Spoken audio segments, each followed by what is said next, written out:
closer to home, there are a number of unanswered questions about our province's new fish farm regulations. I think we've taken bold action today. Unveiled by BC's Agriculture Minister yesterday, the new regulations are slated to come into effect in 2022 and will require fish farm operators to meet two key requirements to renew their tenure. First, they must satisfy the federal government their operation will not impact wild salmon stocks, and they must show an agreement with local First Nations in whose territories they plan to operate. Changes one hereditary chief has described as a no-brainer. Fishing relies on a healthy ecosystem, and we're just not experiencing that anymore with these fish farms, which are there without our consent, and that's really important. And so this changes the game for fish farming along the coast as far as I'm concerned. Others are concerned, though, saying the new rules could be open to different interpretations. It's very cautiously chosen words. They're talking about consent and not veto. So I think this is where a lot of the discussion is going to be. Does one First Nation, where there's overlapping claims and multiple First Nations have claims over that one spot, that one piece of water, have the veto? If so, what is the basis of that? For more on this, we're now joined by BC's Agriculture Minister, Lana, Popham. Minister, 2022 is still a few years away.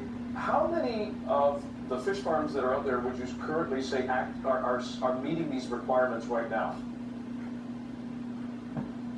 Hi, thank you for the question. So 2022 is the deadline that we've put on when we presented our new policy.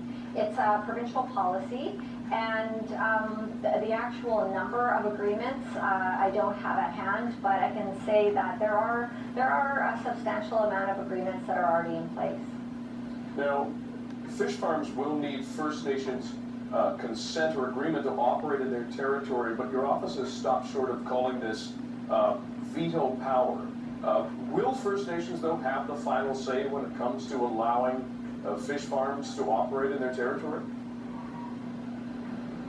Well, what we've put forward is a framework to develop those agreements, and so in the end, if the First Nations decides that it's not in their best interest, then yes, they will have the opportunity to say no.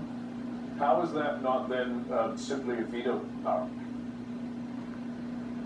Well, I think what we've set up is an opportunity to come to an agreement, and so when fish farm companies meet with First Nations, I think they both have the opportunity to say no to an agreement that doesn't work for them. At the same time, they both have the opportunity to say yes. You talked about the province providing a framework. Beyond these two new requirements, what are some of the other guidelines that you're putting in place? Those are the two guidelines that we have. But this comes also with an announcement last week of a Wild Salmon Council. So there's going to be work that's going to be done around the health of wild salmon, such as stream rehabilitation and looking at other things that may affect fish health. So those are the two requirements that will be in place to specifically have a fish farm tenure with the province. But this file is wide open as far as the things that we need to address. What happens to fish farms and companies that don't have these guidelines or these rules in place by 2022?